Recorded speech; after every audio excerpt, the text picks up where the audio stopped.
there's that pattern, there's that emotion, there it is all over again. I thought I was over this. The trap of perfectionism in healing. 10 out of 10 where it happens that, we get to a certain place and then it's like the old patterns come back up. It's almost like you had this hope that you were out completely and then it's back and it's almost like it feels worse. And, I want you to know that it might feel like that, but it isn't how those breakthroughs you're having are real. We need to practice being in that space and showing up for ourselves in that space. And it takes practice. It seems like it's going to be a light switch kind of thing. Like it'll just be this understanding and then bing, everything's all set. We can't see our own hair grow, so we don't notice.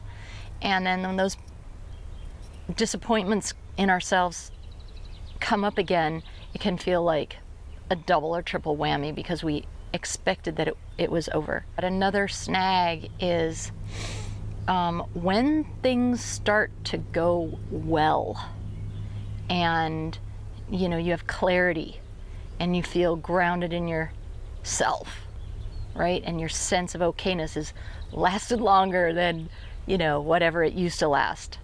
Then sometimes it's like out of nowhere, the resistance kicks in so hard, it almost feels like that you haven't made any progress. They kind of sound like the same thing, but the second one is actually due to like having some momentum or traction or movement or something in your life that you really wanted to go differently or to feel differently about has felt differently or has gone differently.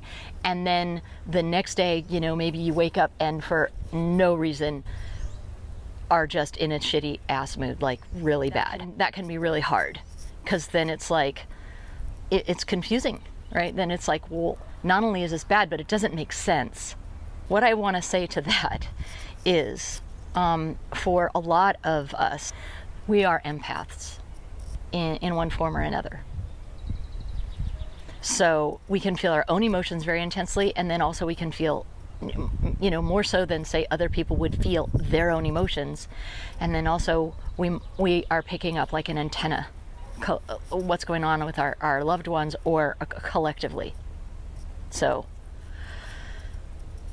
you got to just let it roll. Have what I call a really good bad day as best you can. When your emotion just can't be explained, it's really frustrating. If you are sensitive to the energies around you, or you don't know that you are, and you kind of have this idea that you might be because your emotions are really strong, well, that could be the case. Maybe there's something subconscious that's really upsetting you as well. To recap, if you are in the healing process and you are making some headway and then you kind of get over something and there's that pattern, there's that emotion, there it is all over again. I thought I was over this.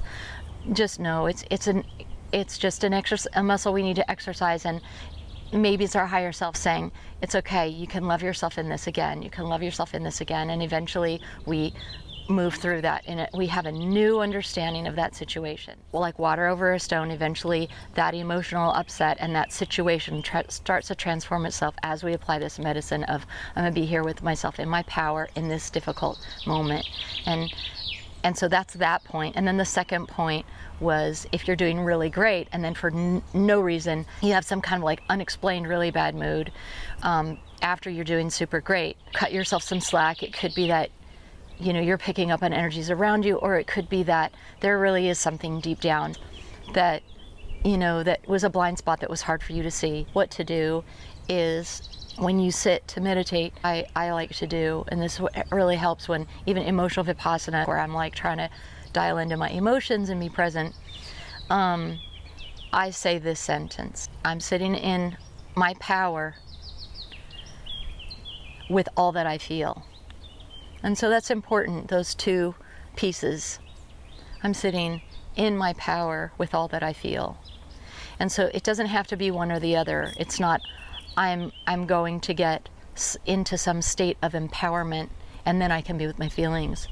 or through feeling my feelings, I will then feel a little bit better about myself and feel more empowered. Why not just establish that from the beginning, that you have full permission to be in your power and absolutely powerless? I know it doesn't sound like it makes sense.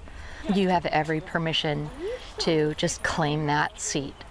Do you know why? Is because you're a human being, and even if you were an animal, right? We get to claim that seat of power because it's consciousness that has the power, and you can't ever separate yourself from that consciousness. That's just a fact.